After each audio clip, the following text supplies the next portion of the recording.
Bonjour et bienvenue à tous dans Journal de cinéma, épisode 32. Aujourd'hui, je vais vous parler du Corbeau d'Henri-Georges Clouzot.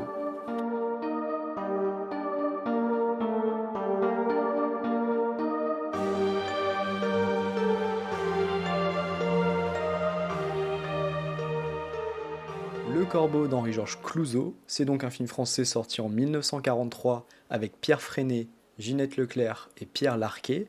On nous raconte l'histoire d'une petite ville française qui se retrouve plongée dans la tourmente après que des lettres anonymes soient envoyées par un mystérieux corbeau qui va particulièrement viser le docteur Rémy Germain, joué par Pierre Freinet. Cette affaire va petit à petit prendre une ampleur dramatique. Et je précise immédiatement que l'épisode sera sans spoiler. Pour débuter, je pense que c'est un film qui mérite qu'on lui apporte un peu de contexte, déjà purement subjectivement sur qui est Henri-Georges Clouzot. Je pense que c'est un de mes, voire mon réalisateur français favori, et que ce Corbeau est une de ses œuvres que je préfère. J'ai vu tous ces films majeurs que je trouve tous à minima très bien ou au mieux des chefs-d'œuvre. Il a réalisé des films tels que Les Diaboliques, Le Salaire de la Peur, La Vérité avec Brigitte Bardot, Quai des Orfèvres ou encore L'Assassin habite au 21, qui sont tous des films que je vous recommande chaudement. C'est tout de même quelqu'un qui a remporté le Lion d'Or, la Palme d'Or et l'Ours d'Or, et ces deux derniers pour le même film, à savoir Le Salaire de la Peur. Il est également célèbre pour être à l'origine de l'un des plus célèbres films inachevés qui a fait l'objet d'un film en 2009, L'Enfer d'Henri-Georges Clouzot. Et il est également connu pour des films plutôt arrangés dans le genre du film noir, du thriller ou bien du film policier. Et c'est vraiment un maître du suspense qui arrive à créer des scénarios à rebondissement, emportant le spectateur dans une grande tension qui ne se délie que à la conclusion ou au dénouement. Et le Corbeau n'échappe pas à cela, avec justement cet anonyme dont on ne connaît pas l'identité, qui va tout au long du film brouiller les pistes et masquer son identité aux grandes dames du spectateur. Il faut savoir d'ailleurs que le terme de corbeau, qui a beaucoup été employé notamment durant l'affaire Grégory, provient de ce film.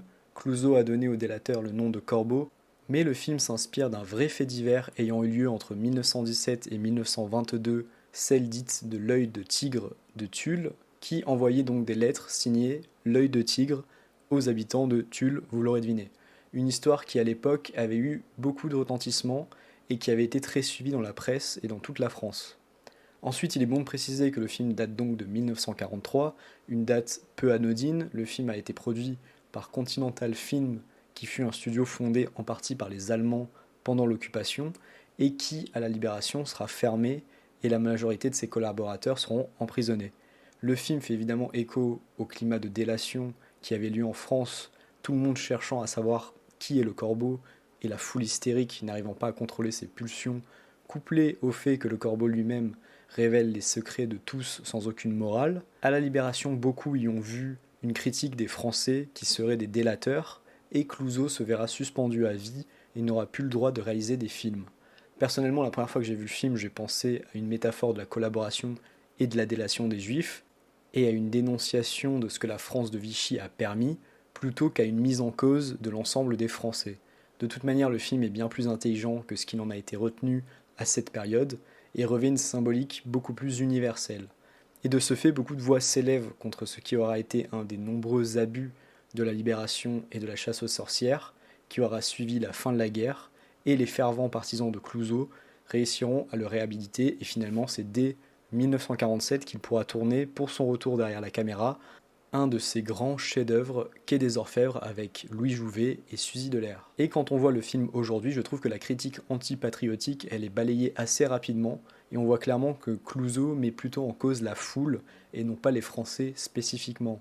C'est un film, je trouve, qui résonne fortement avec pas mal de problématiques récentes, comme les tribunaux publics sur les réseaux sociaux, où on peut mettre quelqu'un sur l'échafaud en moins d'une heure sur la base de ce que quelqu'un a pu rapporter sur cette personne, en disant la vérité ou non, avec des preuves ou pas, et la démonstration de Clouzot est assez implacable de ce côté-ci.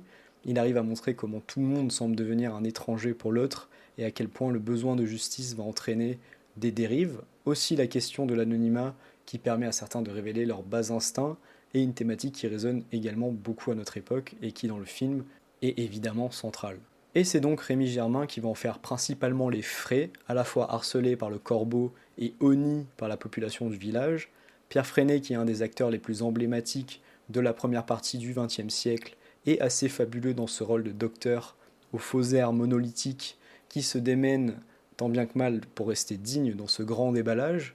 Un personnage vraiment intéressant et qui arrive à avoir pas mal de densité en parallèle de cette histoire de corbeau. Le scénario apporte beaucoup d'éléments pour donner de la profondeur au docteur Germain, mais c'est loin d'être le seul personnage intéressant du film, qui je trouve comporte une galerie de second rôle vraiment très bien trouvée, écrit et interprété par une galerie d'acteurs assez mémorable. Le personnage de Pierre Larquet est remarquable à chacune de ses apparitions, idem pour celui de Ginette Leclerc, dont on se demande à quel point elle est sincère ou si elle brouille les pistes. On peut citer Marie Corbin, Rolande, Laura ou encore le directeur de l'école. Ils arrivent tous à exister à l'écran et avoir un impact sur l'histoire et le fil de l'intrigue, malgré la durée très courte du long métrage qui fait tout juste 1 heure et demie. Et pourtant, tous ces personnages ne pèsent pas lourd face à la foule et à sa soif de justice, et qui s'avère ainsi être le deuxième vrai personnage du film.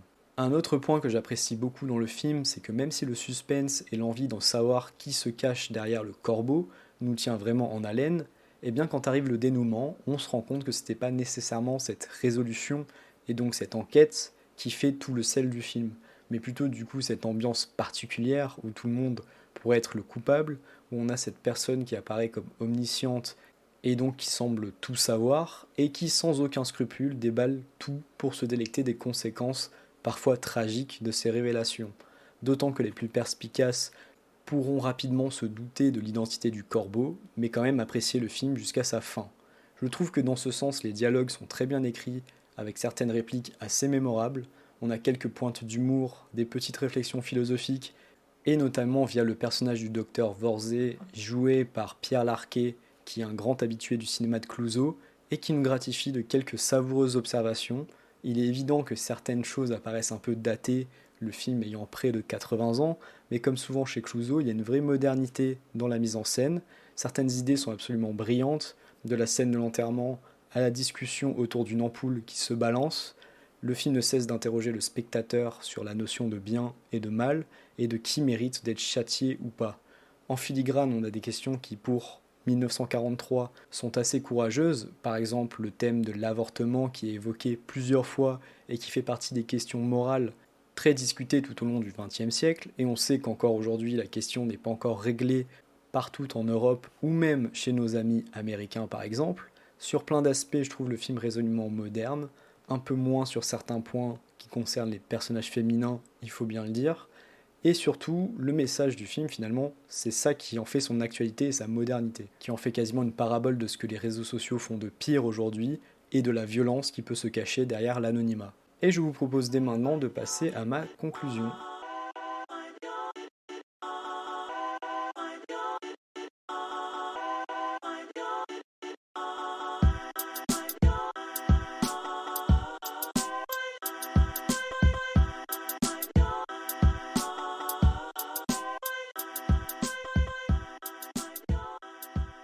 Alors, est-ce que je recommande Le Corbeau d'Henri-Georges Clouzot? J'ai spoilé la réponse en introduction. Évidemment, je recommande chaudement ce film. Et malgré son grand âge, il ne doit pas intimider quiconque s'essaye et s'intéresse au cinéma. Car certes, certains éléments accusent évidemment leur âge, mais je crois sincèrement que c'est un film qui n'est pas réservé à des cinéphiles aguerris et que n'importe qui peut essayer de rentrer dans cette histoire de corbeau anonyme, servi par la mise en scène d'un des réalisateurs français les plus importants de l'histoire du cinéma à mes yeux. On suit avec délectation cette histoire portée par un suspense mené de main de maître par un grand habitué du genre. C'est également l'occasion de voir Pierre Freinet dans un de ses grands rôles.